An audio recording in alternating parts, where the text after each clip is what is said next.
Somewhere between reality and imagination lies the realm of the paranormal. A place filled with spirits, magic, and the unexplained.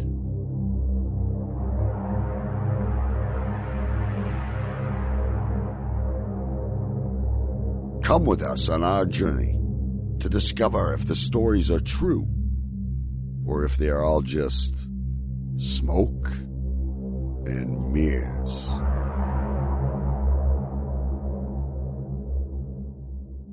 Welcome to Smoke and Mirrors, the podcast that dives deep into the cases of the paranormal, the unusual, and the unexplained to separate the facts from the fiction. I am your host, Darrell. And I'm Cindy. And today we're going to be discussing the curious case of alien abductee Stan Romanek.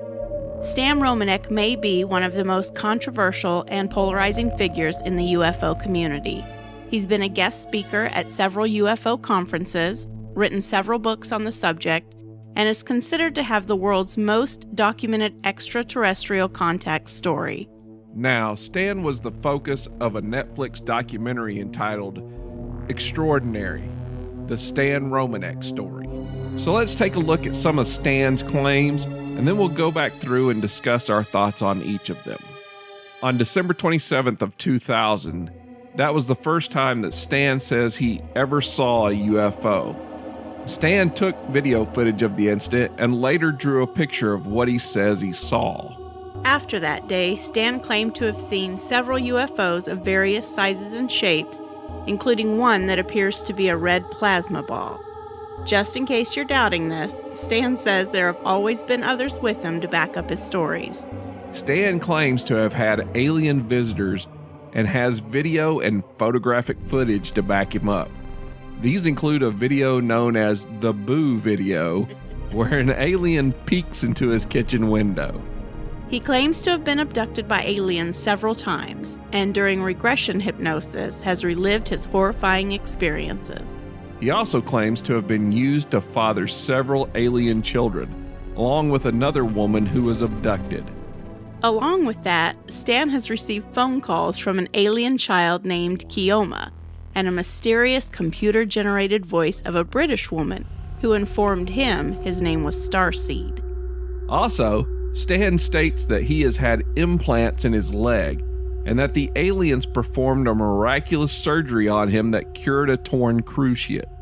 Again, under hypnotic regression, Stan claims to have recalled several unexplained complex physics equations explaining how a warp drive would work and how aliens are able to travel faster than the speed of light. And lastly, Stan says that members of a secret special forces team have beaten him up and intimidated him in order to keep the truth about aliens from being revealed. I believe this case is so frustrating to me because I'm one of those people that believes that in the vastness of the universe, there are other intelligent life forms out there, and I don't know if they've ever come here and visited, but some of Stan's claims seem a little far-fetched to me. I guess maybe what I'm saying is I want to believe. And if something like this really occurred, the human race would end up ceasing to be because, according to Stan, what they're doing is making hybrids. And so if they're really making hybrids of the human race, then it has to be for some reason either to replace us or to better us or something. And, you know, the implications could be crazy for the whole world. The things that he has said have happened to him are so far-fetched to me that I really can't even rationalize in my mind something like that being true. Okay, so let's go through his claims one by one, and we'll discuss each one of them. On December 27th of 2000, the first UFO was seen by Stan, and it was during the daytime at a location of Alameda and Jewel in West Denver. Now, Stan has video footage of the incident, and the issue is that the video footage is so shaky. The autofocus never actually focuses. So really all you get is a blurry blob ball object. And he actually drew his picture from that blurry blob and said, well, this is it. This is what I saw. This is exactly what it looks like.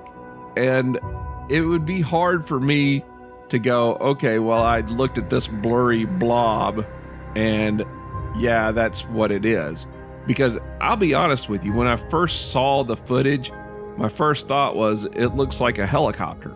I don't think it looked like a helicopter, but I don't really think it looked like anything other than, just like you said, like this blob that was bouncing around. But if he was out there legitimately filming something that he thought was a UFO, that would explain why it was so shaky, because he probably was freaking out. And that's true, because he claims that he wasn't a believer before that point, because he said he never seen anything and he never thought about it, and that it just simply wasn't the case. And at the time, his wife says that she was on the phone with him and he was taking the video footage and trying to stick his phone up to it so she could see the video footage while he was taking it. But what was weird about that was I never heard him say her name during the video, like he was talking to her. But, he could have been very well talking to her while he was trying to take the video. I don't know. It didn't really sound like he was talking to anybody, though, other than himself when he was filming it. That's true. Since the first time he saw one, he claims to have seen several, all different sizes and shapes, some of them following him while he's in his car, some of them just appearing above his house. He does say, though, that there have always been other people with him that have seen the same thing. That's true as well. Unfortunately, again, on the videos where he says, oh, look in the sky, there's the balls of light, and it's nighttime.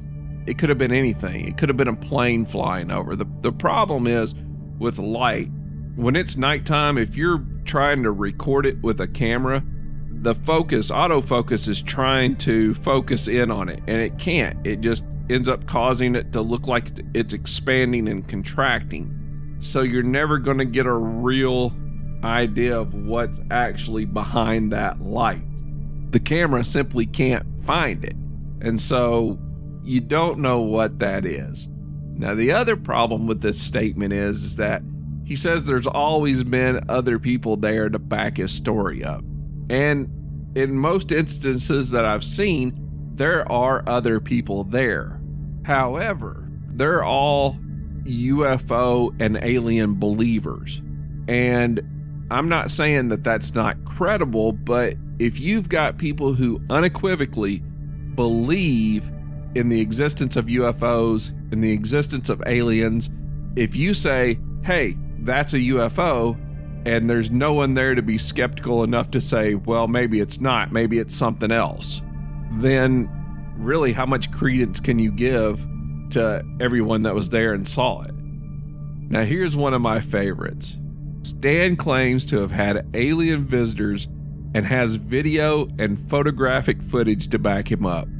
These include probably the most well-known, which is the Boo video, where an alien peeks into his kitchen window. The thing is, folks, and I'm not being mean, but my 6-year-old was watching this with us, and even he thought it looked fake. I mean, it was clearly a puppet, and there have been several people who have remade this video showing that it was a puppet. And the big thing about it that he says, well, look at this, is when the eyes close. But it looks like an animatronic eye closing. I mean, it's the speed of it, the way it looks, it's just not credible to me. The alien in the window looks like every generic rendition of an alien. I mean, if you think alien, you think the triangle-shaped head, the big eyes. That's what it looks like. And his reaction to it in the video, to me, was so blasé. Like, he wasn't surprised, he wasn't shocked. He did this dramatic jump back where he supposedly saw it when he peeked out the window, But other than that, it was just, oh my goodness, what could this be? Yeah, and he said he thought it was a peeping Tom originally. So he had talked to someone and they said, well, set up a camera and point it at that window, and if it's a peeping Tom, you'll catch him. But he also said in another interview that, he thought it was aliens, and so he wanted to catch this during the act. It's hard to know what to believe with him. Here's the thing about Stan, and if you watch the documentary, he actually comes across as being genuine. I don't think that he's your typical liar or storyteller. I think that this is so ingrained in his conscious that maybe he believes it. I do not agree with that at all. Okay, well, why do you think that? I don't know if maybe because of what I know about him that's coloring how I'm looking at him. Yeah. But he seems like just really smug and slimy, and I think he's just a liar. And I think that he's trying to use these stories to justify his actions. I don't know if he was just originally looking for his 15 minutes of fame and then it just spiraled and so he kept going.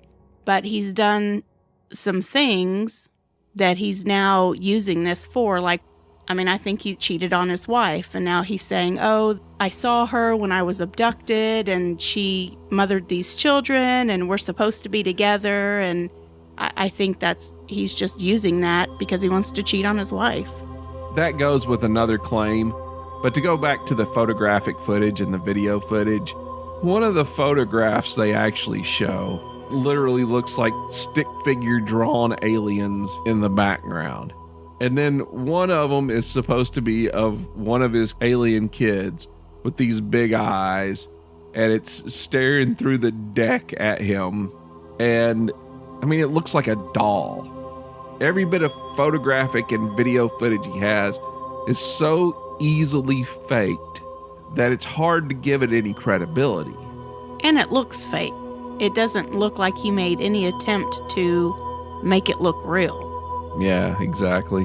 One of the things he claims is that he's been abducted several times by the aliens. He's had some regression hypnosis and relived his experiences. Again, that goes with my earlier statement, the things that he said about, that's when he brought up the alien mother of his alien children, and I don't know. I don't like him.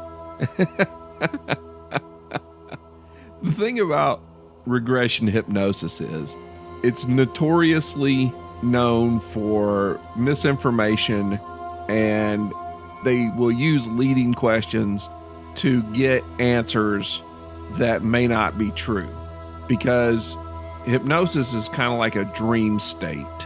And so if you have someone who is actually hypnotized and you're asking them questions that leads them, then their mind is easily susceptible to that question. And so they're going to answer with something that it feels like the person asking the question wants to hear. It was proven in the 80s with all the satanic cult stuff where they were claiming they were regressing kids and finding out about these satanic rituals and how people were being sacrificed to the devil and all of this stuff. And it turned out to just be complete bunk. And it was because the psychologists and psychiatrists that were doing it were leading the person who was hypnotized to answer those questions in that way. And also, we don't actually know if he was having this hypnosis session during the documentary. The whole thing could have been just his friend acting like a therapist and him reading some lines. Well, I did do some research, and the guy who did the hypnosis is an actual psychiatrist who does hypnotherapy. But it was a woman in the documentary. From what I read, he was doing the hypnotherapy with, and I can't remember the guy's name off the top of my head, but he was a clinical psychiatrist and he did hypnotherapy and hypnoregression. Okay. The problem was that he focused on alien abductees. So there again, you don't really have someone who's unbiased. The other problem is only a percentage of the population can actually be hypnotized. So we don't know if Stan was actually hypnotized or he was just faking the whole thing. Now, we're going back to what you were talking about earlier, is that he claims to have been used to father several alien children with another woman who was abducted at the time. And it was like you said, did this actually happen, or is he using this as an excuse to cheat on his wife? Yeah, his wife said, he brought this other lady in that he met at the conference, the U.F.O conference, and said she looked familiar. And then he realized that he had met her before when he was abducted and said who she was. And the wife, of course, is jealous and upset, and he's spending all his time with this woman, and he's using this whole, she's the mother of my alien children, and I feel bad for his wife.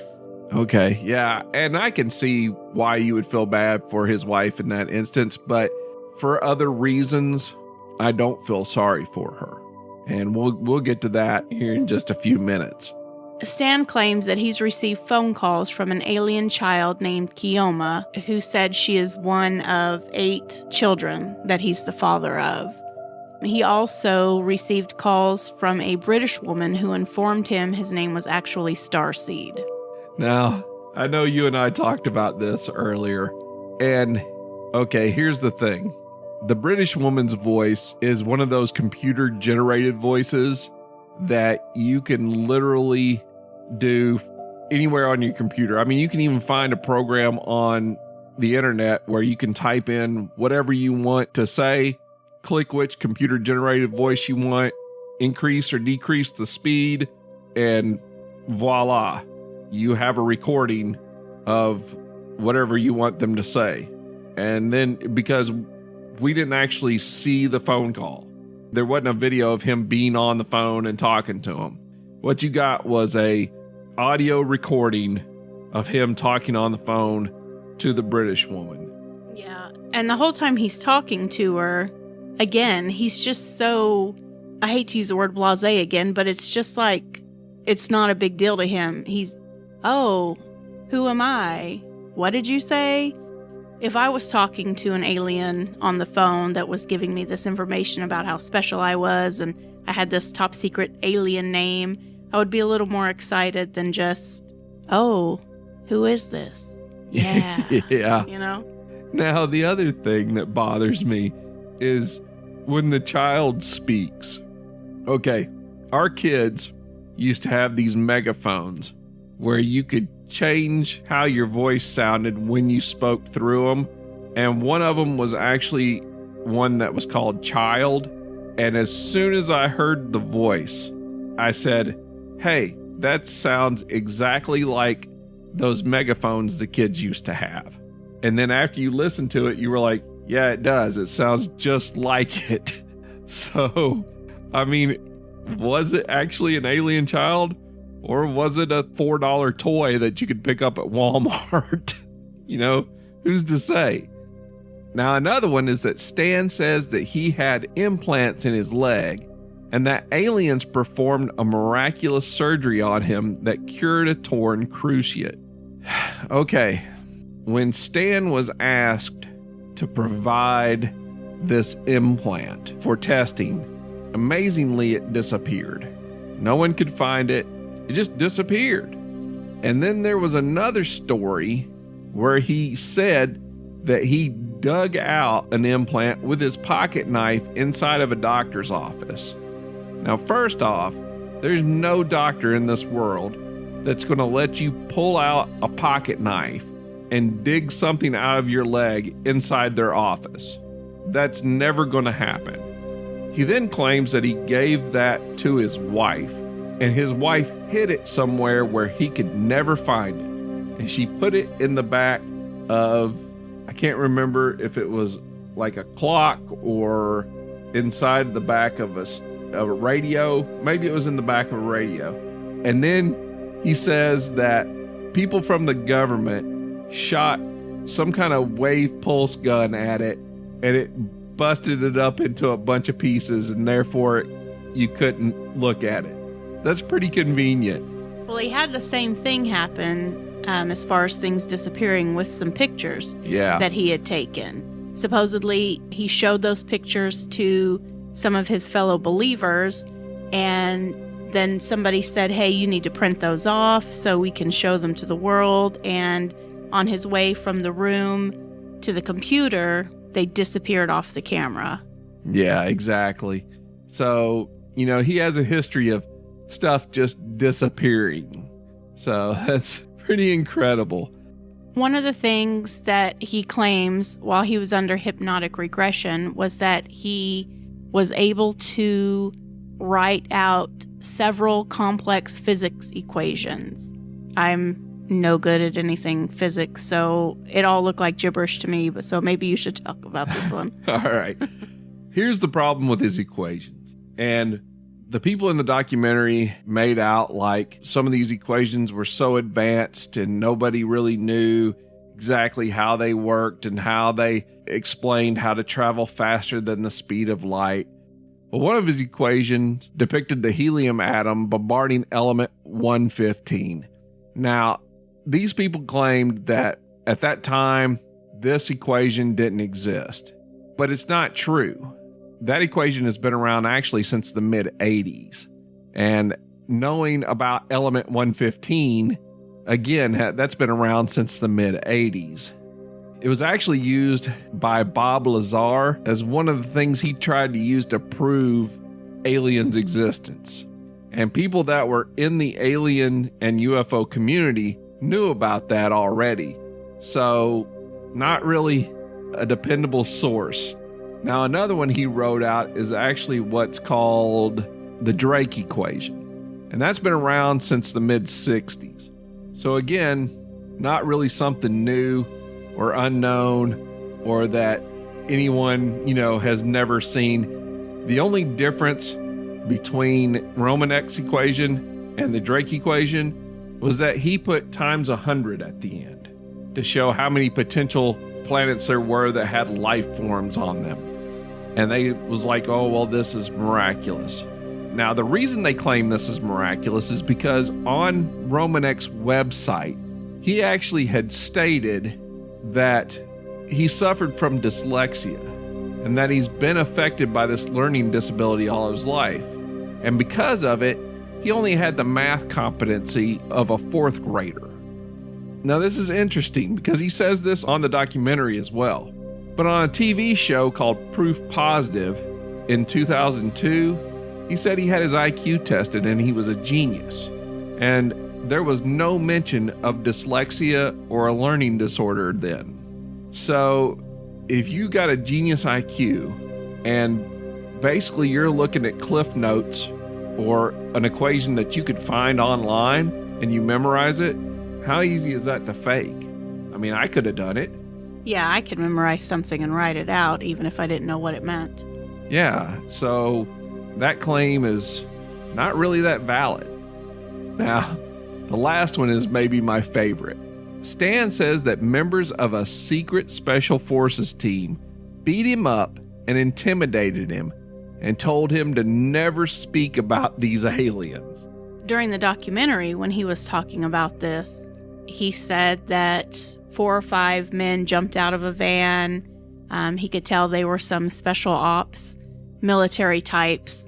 And one of them started beating him up. So he pulled the chain off of his bike that he was getting ready to lock his bike up with and started beating one of them and knocked him to the ground. And said he thought he killed him, actually. Yes, said he was kind of flopping around on the ground and his buddies had to grab him and throw him back in whatever the van or the truck or whatever it was that they pulled up in. Yeah.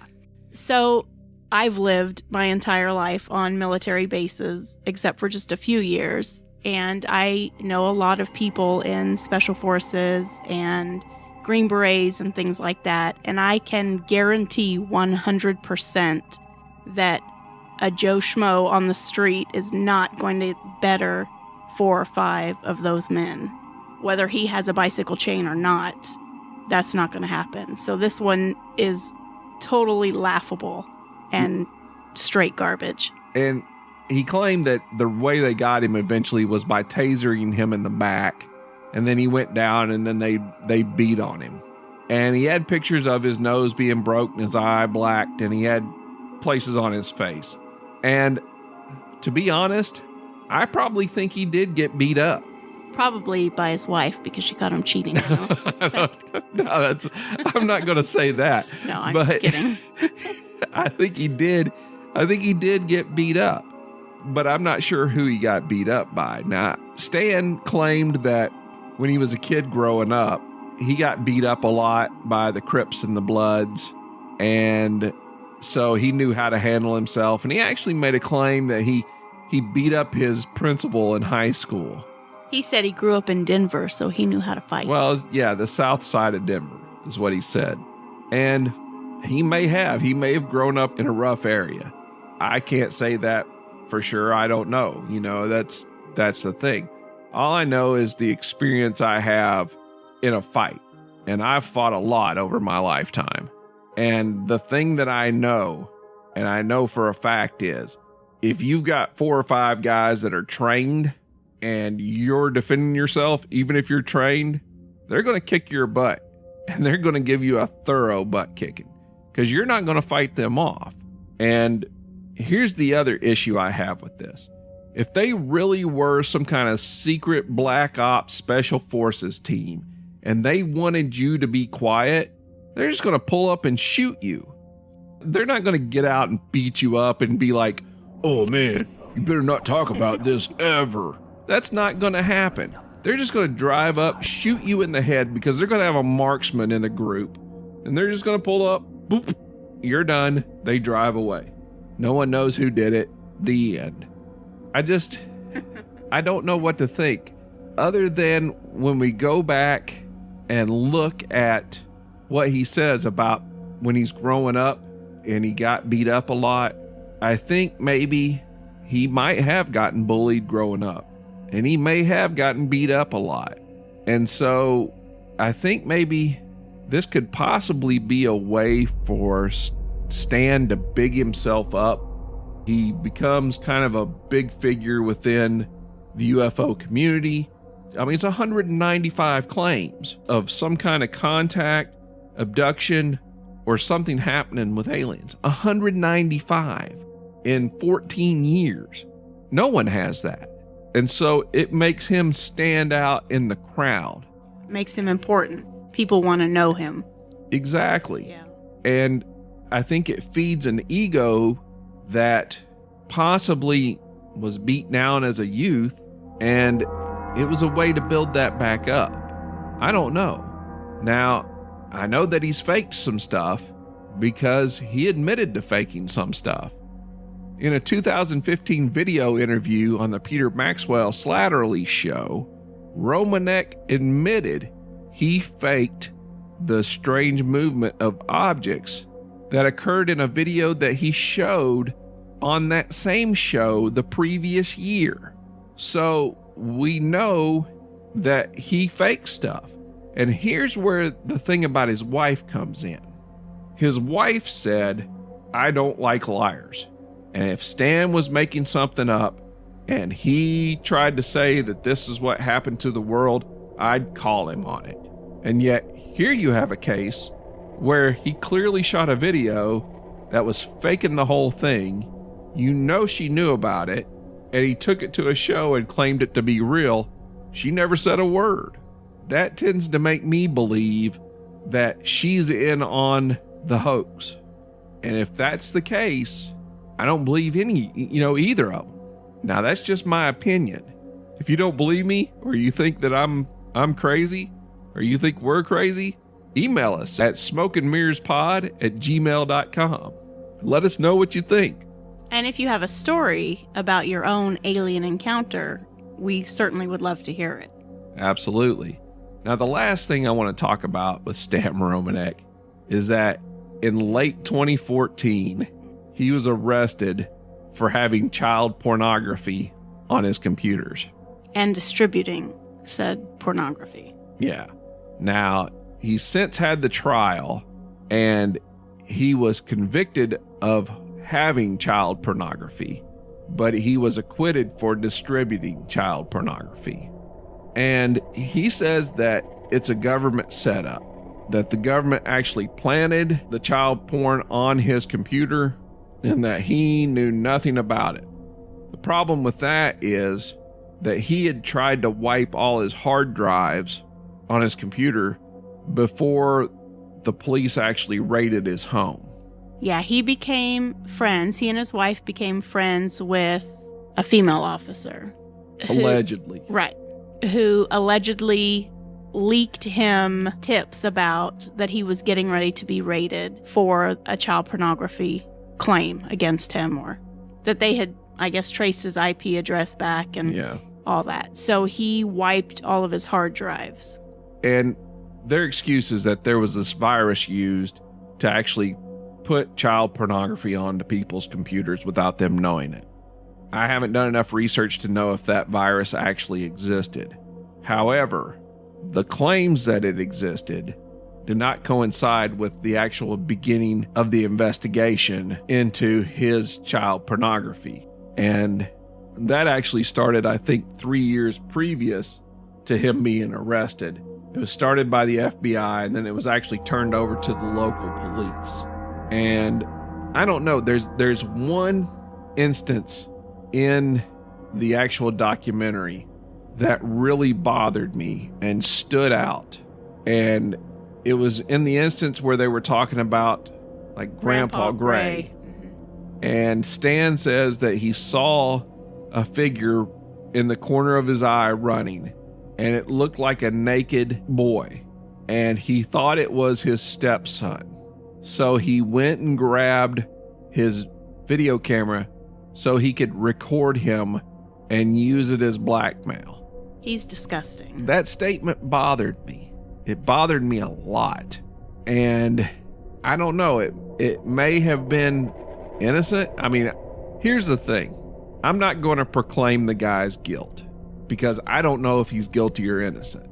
I'm just telling you that statement right there seemed very strange to me, and it didn't set well.